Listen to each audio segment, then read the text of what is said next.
warung yang ibu pikir jadi tempat singgah si anak-anak motor itu tutup. Lampunya mati, jalanan gelap, nggak ada satupun motor yang lewat. Nala, di situ perasaan kami berdua langsung nggak enak. Soalnya tuh kami ngintip itu ya, waktu kami betul-betul lihat keluar, itu suara motornya masih ada, jelas macamnya. Gimana kalau misalnya ada suara depan mata kita, tahu kan gimana suaranya? Ini ada suara motor tuh ada, tapi wujudnya nggak ada. Nala, suara tuh jelas sekali ada depan rumah. Udah tante sama ibu langsung masuk ke kamar, langsung baca-baca zikir kami sebisanya. Baru nggak lama suara tuh tiba-tiba hilangnya pun langsung hilang, macam on off tuh hilang langsung. Dengar cerita tante Sarah, perasaan Nala makin gak enak wah. Apalagi dia ini juga masih kayak kebayang-bayang rumah hijau tuh loh. Lalu cuma nambahin, iya sih tante, sebenarnya aku juga udah ngerasa gak nyaman ada di sini gitu. Nah, tante Sarah langsung, yaudah cukup, udah ya, udah besok aja kita lanjutin ceritanya. Aku takut kalau dengar cerita darimu lagi. Istirahat aja kita ya, besok aja kita ngomongnya tuh jalan pulang ya gitu kan. Ya udah yuk tante, istirahat aja kita gitu, kata si Nala. Nah, karena malam udah makin larut, mereka pun memutuskan untuk tidur tuh Wak. Tapi waktu aku udah mulai mau pejam lagi nih Nadia, lapar perut aku bunyi. Akhirnya dia minta tante Sarah, kawanin aku ambil nasi tante, ya lapar aku. Nah waktu keluar kamar di tengah rumah, mereka papasan sama ibu Wak. Ibu baru balik dari kamar mandi. Di situ ibu juga ikut nemenin Nala sama tante Sarah ke dapur. Pergilah nih mereka bertiga ke dapur kan. Nah dapur itu ada di bawah rumah panggung memang. Tadinya gak ada yang aneh, tapi waktu si Nala sama si tante Sarah ini baru mau ngambil nasi yang mau diambil sama Nala itu Wak, basi. Padahal itu nasinya udah diangetin di Magicom. Terakhir kali dimakan sama tante Sarah menjelang malam tuh masih bagus sekali, gak ada bau sama sekali. Tahu tuh Nala buka, basi. Pertama aku masih positive thinking mungkin memang udah saatnya basi aja ya kan. Karena di situ ada Magicom satu lagi, sengaja memang dibawa sama mama aku dari Jambi. Nah dia takut nanti di sana orang ramai nggak cukup ininya, adalah aku bawa biar bisa bantuin keluarga Kak Maya juga kan. Bawa Magicom dari Jambi, masak juga tuh nasi sama ibu kan. Dibuka lah sama ibu Magicom kedua ini kan. Waktu dibuka Wak, sama basi juga. Dan bukan cuma nasi basi aja Wak ya, semua lauk yang mereka bawa dari sisa hajatan itu juga busuk. Bukan hajatan yang pertama nih Wak ya, waktu pengajian kan ada sisa makanan, busuk langsung. Dan yang bikin mereka langsung terperangah itu bau asam dari nasi basi itu Wak ya, bukan bau asam yang pelan-pelan kayak gitu enggak. Tapi kayak nyamber waktu tutup Magicom tuh dibuka, langsung tercium nusuk ke hidung, bahkan bikin mereka bertiga refleks mundur. Dan yang lebih anehnya lagi, di saat uap panasnya ini masih keluar, panci dalamnya masih hangat, tapi aromanya itu tuh udah kayak makanan yang udah ngendap berhari-hari. Nah dia bukan yang baru basi beberapa jam ya, tapi udah berhari-hari, udah busuk, udah berubah warna, lembek, lengket. Gak wajar kalau misalnya baru basi. Dan lauk-lauk yang lain juga udah berubah warna, udah belendir Nadia. Baru paling gak nyampe 3 jam yang lalu tuh masih normal, masih dibungkus dari hajatan. Udah kayak berminggu-minggu basi Wak. Apa gak aneh kali kami tengok itu? Gak biasa ya kan ada nasi sama lauk yang tiba-tiba sebasi ini padahal lagi diangetin. Listrik dari pagi juga aman. Toh juga makanan itu ada yang beberapa nyampe tuh sore habis selesai pengajian. Gak ada mati listrik dan gak ada penjelasan logis bagi kami waktu itu untuk bisa menjawab kenapa makanannya bisa sebasi ini. Ih ngapa nih Bu gitu kan. Nah, sadar ada yang aneh, ibu langsung nyamperin Bu Lilis. Kebetulan Bu Lilis lagi duduk di tangga rumah depan gitu, ada sama beberapa orang lagi ngobrol. Dibilang sama ibu, Bu kenapa makanannya basi semua ya Bu ya, tadi udah diangetin kok gitu. Nah denger itu ekspresi Bu Lilis agak kaget Wak. Nah gak lama dia langsung jawab sambil agak gelagapan kata mamaku, oh iya ini Bu mungkin ya memang udah basi. Udah ibu makan mie dulu aja ya, ada di lemari atas kulkas, saya punya stok mie, itu aja dulu ya Bu ya. Dengar itu ibu sempat diam beberapa detik Wak, seolah dia mau nanya lagi. Tapi ngelihat cara Bu Lilis jawabnya agak terkesan buru-buru dan kelihatan kali gak mau bahas lebih jauh Wak. Akhirnya ibu pun oh iya cuman ngangguk kecil aja. Dah akhirnya ibu pergi lagi ke dapur, dia singkirkan itu makanan basi, dia buatlah Nala makanan pakai mie tadi Wak. Nah pas lagi nunggu masakannya itu matang, Bu Lilis nyamperin mereka ke belakang ke dapur sambil ngecek si nasi sama lauk basi itu. Begitu di situ kelihatan kali ekspresi Bu Lilis tuh kelihatan tegang kan. Terus nggak lama Bu Lilis ini bilang, Bu ini kayak ada yang sengaja gangguin kita lah Bu. Kaget lah kami, ganggu gimana Bu, siapa yang ganggu gitu kan. Pasti penunggu kampung ini Bu. Karena biasanya kalau ada orang datang, apalagi rame-ramai, dia suka nunjukin diri dia pelan-pelan. Kadang lewat suara, kadang juga lewat makanan Bu. di situ Tante Sarah, Nala sama ibu ya saling pandang-pandang aja lah kami bertiga Nadia. Dan seolah paham sama kebingungan mereka bertiga, Bu Lilis akhirnya cerita juga soal penunggu di kampung mereka, Wan. Jadi katanya dulu itu di sungai samping rumah Bu Lilis ini, sungai itu masih kecil ukurannya, paling cuma lebar semeteran lah. Airnya juga jernih, ikan-ikannya banyak, dan anak-anak juga masih sering mandi di situ. Tapi sejak ada pertambangan ilegal, kata Bu Lilis, sungainya lama-lama melebar, wah airnya juga jadi coklat, keruh, bau lah gitu kan. Dan sejak saat itu gangguan-gangguan mistis mulai muncul. Kadang ada suara orang nangis kami dengar, Bu, ada suara langkah kaki. Sampai yang paling diingat sama orang kebanyakan di sini adalah penampakan sosok-sosok menyeramkan. Dan salah satunya sosok laki-laki yang tidak ada kepalanya, Bu. Laki-laki kepala buntu. Kemunculan sosok itu lama-lama bikin daerah sungai ini jadi angker. Dan konon katanya penunggu sungai ini, itulah si sosok kepala buntung itu, gak terima rumahnya dirusak, maka dia sering ganggu manusia. Apalagi saya yang dempet sama sungai itu. Kadang juga ada nih orang-orang yang gak masuk tanpa izin tuh diganggu juga. Dan kata Bu Lilis, wah gangguan ini juga aneh-aneh. Bukan cuma penampakan aja, tapi sering juga dia ini bikin orang jadi susah tidur. Dan suasana rumah tuh kayak dibuat gak nyaman gitu, Bu. Masalahnya sosok ini tuh gak berhenti sampai ngeganggu aja. Kata Bu Lilis, beberapa waktu lalu ada juga tetangga yang meninggal gegara tenggelam waktu lagi ngambil air di sungai, Wan. Nah sejak saat itu warga kampung Wening ini takut kalau harus lewat dan juga ngambil air di sungai itu. Itu saking takutnya Bu Lilis sendiri sampai ngegali sumur untuk ngairin kamar mandinya loh, Wak. Udah gak berani lagi ngambil air ke sungai itu. Itu sumur belakang tuh baru itu, Bu. Nah dengar cerita ini rasa gak nyaman di hati aku, makin menyala-nyala lagi lah Nadia. Tapi ya aku gak punya pilihan lain selain aku tetap bertahan di sana. Mau kabur kemana, orang aku numpang juga di situ kok. Aku tahan-tahan aja lah sampai rangkaian acara pernikahan atau rangkaian acara keluarga ini selesai. Dan Nala pun berusaha menahan rasa takutnya. Dia lanjutlah makan mie itu seadanya. Dan habis itu mereka masuk ke kamar untuk tidur karena udah malam juga. Besoknya nih, ya sekitar jam 5 subuh lah Nat, aku kebangun, kebelet pipis. Aku bangunin Tante Sarah lagi untuk nemenin ke kamar mandi. Nah setelah buang air, Tante Sarah yang berjalan di depan langsung belok masuk ke kamar. Nala juga mau ikut masuk kamar nih, ya kan?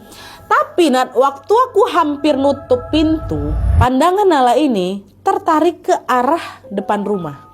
Ada sesuatu kayak kelihatan gak beres lah Nadia. Aku berdiri bentar tuh depan pintu ya kan. Nima aku masuk ke kamar kah atau mending aku cek aja ya itu apa ya tadi ya gitu kan. Akhirnya kan udah penasaran kali kan. Dengan perasaan deg-degan maju aku Nadia. Maju beberapa langkah ke teras, gak jadi aku masuk kamar. Penasaran kali aku. Maju ke teras. Dan waktu itu mata Nala ini Wak tertuju ke salah satu pohon pisang. Jaraknya gak begitu jauh dari rumah panggung tuh Nadia. Di pohon pisang itu aku bisa melihat dengan jelas Nat, ada laki-laki lagi berdiri, terus kayak lagi ngeliatin aku.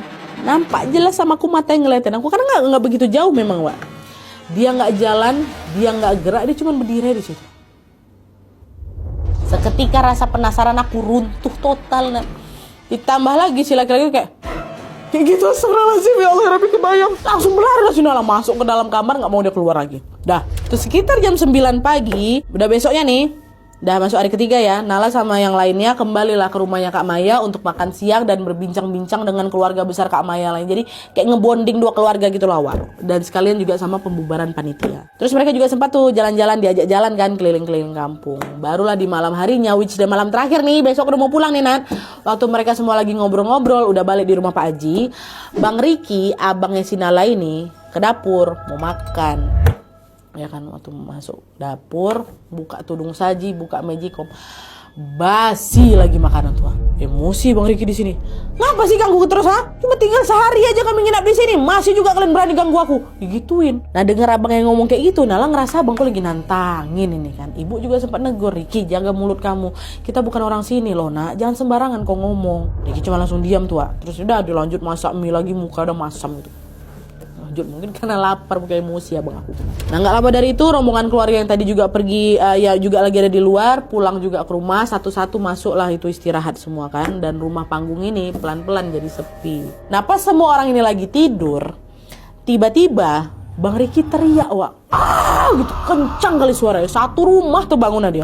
Langsung aja nyamperin Bang Riki ya kan. Tapi di sini Bang Riki itu nggak ngerespon sama sekali, Wak.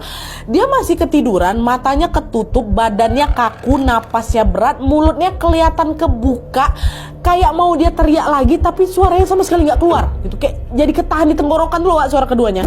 Nah nggak lama Bu Lilis muncul, kan bangun juga Bu Lilis kan. Begitu lihat kondisinya Bang Riki, Bu Lilis langsung nepuk telapak kakinya Bang Riki beberapa kali dari tepuk-tepuk sama dia. Nah baru setelah itu Bang Riki kebangun, Wak. Nah Bang Riki langsung ngos-ngosan, itu keringat terbanyak, mukanya pucat kali Nadia. Ditanya sama Bu Lilis, kenapa Riki? Kata, Bu saya kayak ketindihan Bu, badan saya rasa kayak ada yang nimpa gitu. Nah di situ aku langsung keingat sama omongan abang aku tadi Nadia, yang kayak nantangin tadi. Ini apa jangan-jangan Bang Riki ketindihan gara-gara nantangin tadi ya gitu kan. Cuma di situ Nala nggak berani nanya. Dan ditenangin sebentar, disuruhlah istirahat lagi nih. Ya kan, dah kamu doa, tidur, insya Allah nggak kenapa-napa. Udah habis itu bubar nih Nat, bubar ke tempat tidur masing-masing. Belum ada 5 menit Nat, belum ada 5 menit lagi kami bubar, teriak lagi Bang Riki, ketindihan lagi, sama matanya pejam, badannya berkeringat. Tapi yang kali ini dia nggak bisa berhenti teriak, Wak. Yang pertama kan ketahan, yang kedua wah kayak gitu lagi. Bu Lilis tepuk lagi badannya Bang Riki 3 kali, barulah tersadar lagi. Di situ langsung Bu Lilis ditengok ya muka kami satu-satu Nat, muka Nala, muka ibu, semua orang tuh yang ada di ruangan satu-satu. Terus nggak lama dia nanya, kalian ngapain dari tadi? Kalian ada buat apa? Kata gitu. Buat apa kami? Di situ satu-satunya yang kupikir kenapa Bang Riki kayak gini ya, mungkin gara-gara tadi aku ceritalah semuanya Nadia. Nggak cuma soal Bang Riki, termasuk beberapa kejanggalan yang mereka rasain selama nginap di sana. Di situlah aku baru bisa cerita, kami semua bisa cerita. Karena kan pertama nggak enak juga, soalnya itu rumah Bu Lilis ya kan, kami numpang di sana. Nah denger itu Bu Lilis sama Pak Aji kan juga ada di sana. Nggak banyak bicara, Wak. Mereka cuma bilang kalau besok, besok keluarga kalian harus minta maaf sama penghuni yang ada di sini katanya. Betul, besok paginya aku sama keluarga aku langsung nurutin saran Bu Lilis. Mereka diminta macam kayak minta maaf gitulah, sesuai sama cara orang kampung di sana. Tapi di sini Nala nggak sebutin bagaimana caranya, tapi intinya mereka udah minta maaf lah. Terus mereka pamit juga baik-baik dan memutuskan pulang lebih cepat, kan memang jadwalnya besok kami juga pulang kan. Nah pas di perjalanan pulang, udah pulang nih, udah ninggalkan rumah itu, kampungnya Kak Maya. Di perjalanan pulang, tiba-tiba Bang Beni yang punya acara si pengantin cowok ini nelpon. Bang Beni di situ langsung minta maaf. Lo ngomong dia minta maaf ke keluarganya si Nala soal kejadian-kejadian gak enak yang mereka alami selama tinggal di situ. Termasuk makanan yang tiba-tiba basi. Rupanya Bang Beni udah denger soal cerita itu. Bang Beni ini cerita kalau penyebab semua keanehan itu sumbernya cuma satu. Dari keluarganya Maya. Keluarga Maya, Bu, tante, nenek, kelewat satu ritual adat yang udah dilakukan turun-temurun di kampung Wening ini. Jadi harusnya sebelum hajatan itu dimulai, keluarga mempelai wanita harus minta izin dulu ke sosok penunggu kampung. Siapa sosok penunggu kampung yang dipercaya sama mereka? Itulah si kepala buntung dua. Minta izin di sini tuh maksudnya mereka tuh kayak harus nyiapin sesuatu lah kayak gitu, apa sajen atau kayak gimana sebagai tanda permisi ke si sosok itu. Soalnya kan kalau ada hajatan suasana kampung tuh kan jadi rame kan, Bu. Banyak musik, ada banyak orang keluar masuk dan itu dianggap kayak ngusik tempat mereka. Tapi waktu itu keluarga kami, khususnya keluarga Maya, terlalu sibuk, Bu. Jadi ritual itu ke skip. Makanya gangguan itu muncul. Kami juga diganggu kok Nala, kata si Bang Ben. Cuma di sini Bang Ben nggak nyeritain lebih panjang soal apa yang gangguan dari mereka. Dan kata Nala, kemungkinan juga gangguan yang sempat dialami sama rombongan Om Boris yang dihadang kucing berekor nggak wajar sama ada ular besar di gapura kampung itu bukan terjadi karena kebetulan. Nan. Kejadian Bang Boris itu tuh kayak jadi tanda awal kalau sejak pertama kali masuk ke kampung Wening, kehadiran mereka ini udah dianggap tidak seharusnya, bukan sekedar tamu kondangan aja, tapi macam kayak orang luar yang tanpa sadar masuk ke wilayah dengan aturan sendiri gitu loh. Dan betul aja ya kan, Nala sama keluarganya memang ngalamin kejadian horor yang macam-macam, mulai dari makanan yang cepat basi, itu basinya nggak masuk akal lah dia. Mereka dengar ada suara gonggongan anjing juga, suara motor mutar-mutar yang nggak pernah lewat, sampai Bang Riki yang ketindihan 2 kali itu di malam yang sama di waktu yang berdekatan. Jadi sebenarnya keluarga Nala ini nggak tahu apa-apa, Wak, tapi karena mereka ada di situ ya mereka jadi ikut kena dampaknya. Dan setelah tahu cerita dari Bang Beni ini, keluarga Nala cuman bisa ya gimana, mereka kaget juga, sekaligus juga nggak nyangka mereka jadi korban gangguan sosok penunggu kampung itu. Di sisi lain kami juga bersyukur Nadia, karena semua gangguan itu nggak sampai membahayakan kami secara fisik lah kan, apalagi membahayakan nyawa kami bisa pulang saat itu juga. Oke, Wak, jadi itu tadi kisah tentang Nala dan keluarganya yang dapat gangguan waktu mereka lagi kondangan. Dan yang bikin mereka nggak nyaman, Wak, semua gangguan mistis ini terjadi di momen, momen yang seharusnya jadi momen yang paling membahagiakan, ya kan. Secara kan keluarga Nala ini udah rela kami datang jauh-jauh, niatnya baik. Tapi gegara kelewat satu hal lah ini, kami nggak tahu apa-apa malah kena imbasnya.